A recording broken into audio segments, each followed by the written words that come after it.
क्या चाइना के J-20 का मुकाबला कर सकता है रशिया का 5वीं पीढ़ी का fighter jet Su-57 fighter jet?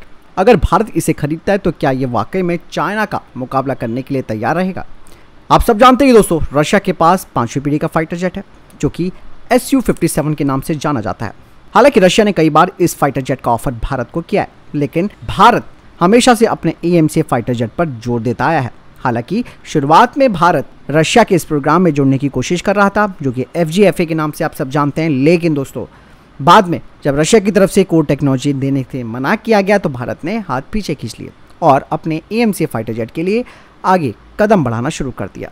हालांकि दोस्तों भारत का 5वीं पीढ़ी का फाइटर जेट AMC है, इसे आने में अभी काफ़ी वक्त लगेगा, लेकिन हमारे प्रतिद्वंदी लगातार 5वीं पीढ़ी के फाइटर जेट पर काम कर रहे हैं। चाइना उनमें से एक है और अपने इन फाइटर जेट्स को वो पाकिस्तान को भी देगा ताकि दोनों तरफ भारत की टेंशन बढ़ सके।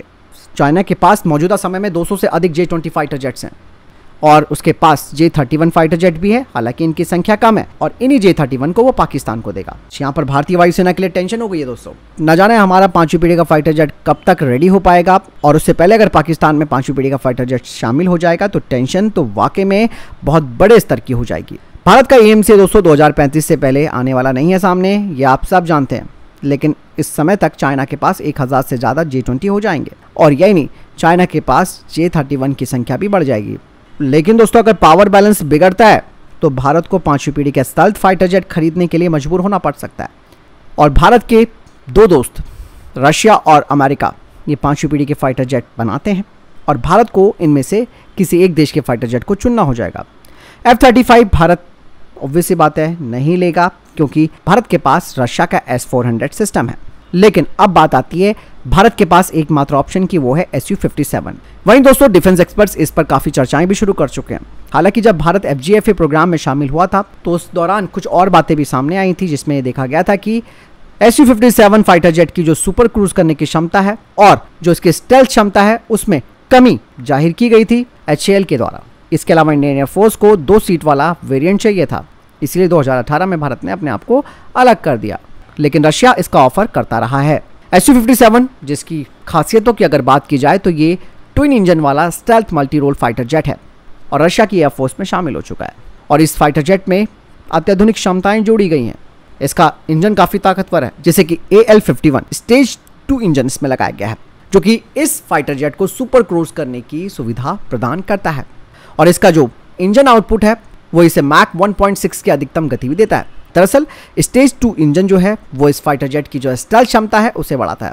यही नहीं, रशिया Su-57 फाइटर जेट के एक ऐसे संस्करण पर भी काम कर रहा है जो कि अपने साथ UAV कैरी कर सकता है, यानी कि इसमें Su-57 एक मदरशिप की तरह काम करेगा और इसके अंदर से ड्रोन्स डिप्लॉय किए जा सकते हैं दुश्मन के इलाके में। इसीलिए ये भारतीय वायुसेना के लिए एक आकर्षक विकल्प बन जाता है। यहाँ पर एक चीज़ मैं बताना चाहूँगा कि भले ही भारत 5वीं पीढ़ी के AMC को बना रहा है, वक्त लगेगा, लेकिन दोस्तों कोर टेक्नोलॉजी और शुरू से शुरुआत करना ये अलग बात होती है और भारत के लिए सिर्फ समय की यहाँ पर बाध्यता है। लेकिन अगर दुश्मनों ने हमारे ऊपर इस तरीके की बढ़त बना ली तो भारत को मजबूरन रशिया के Su-57 को तो खरीदना पड़ेगा। ऐसा नहीं है कि Su-57 पूरी तरीके से गलत फाइटर जेट है, लेकिन पावर बैलेंस करने के लिए दोनों तरफ यानी कि चाइना और पाकिस्तान के खिलाफ भारत को Su-57 तो खरीदना पड़ेगा। और दूसरी बात, AMC फाइटर जेट में जितनी जल्दी हो सके, जितना पैसा लग सके, जितनी तकनीक लग सके, मैन पावर लग सके, वो सब झोंक देनी चाहिए। प्राइवेट सेक्टर की फर्म्स के हाथों में इसका बड़ा काम सौंप देना चाहिए ताकि ये काम अपने टाइमलाइन पर पूरा हो सके और भारत को इस तरीके की सिचुएशन का सामना ना करना पड़े, क्योंकि फिर तो बात वही होगी कि आपकी डिपेंडेंसी विदेशियों पर रहेगी। और जैसा कि हमेशा से होता आया है, हालांकि भारत ने आत्मनिर्भर भारत के क्षेत्र में काफ़ी अच्छा काम भी किया है। हम मिसाइल के क्षेत्र में आत्मनिर्भर बन चुके हैं, एयर डिफेंस सिस्टम हमारे खुद के बन रहे हैं, बहुत चीज़ें जो भारत खुद से तैयार कर रहा है, ठीक है। लेकिन प्रॉब्लम दोस्तों फाइटर जेट की है। दूसरी तरफ दोस्तों तेजस Mark 2 फाइटर जेट प्रोग्राम है, उसमें अमेरिका के F414 इंजन लगेगा। वहीं तेजस Mark 1A में अमेरिका का F404 इंजन लगेगा। अमेरिका इंजन देने में कैसी दिक्कतें कर रहा है आप सब जानते हैं। इसमें तो बहुत बड़ी प्रॉब्लम हमारे लिए आ रही है, ये हमारे सारे प्रोग्राम डिले करने के चक्कर में है, क्योंकि अमेरिका को रशिया के साथ भारत की दोस्ती पसंद नहीं है। वहीं दूसरी तरफ रशिया से अगर भारत ने Su-57 खरीद लिया तो फिर टेंशन और बिगड़ जाएगी हमारी अमेरिका के साथ, वो हमारे सारे फाइटर जेट प्रोग्राम को और लेट कर देगा। अब देखिए दोस्तों कैसे इस सिचुएशन से बाहर निकल सकते हैं, आप मुझे कमेंट सेक्शन में लिखकर जो बताएगा। मिलता हूं वीडियो के साथ। जय हिंद, वंदे मातरम।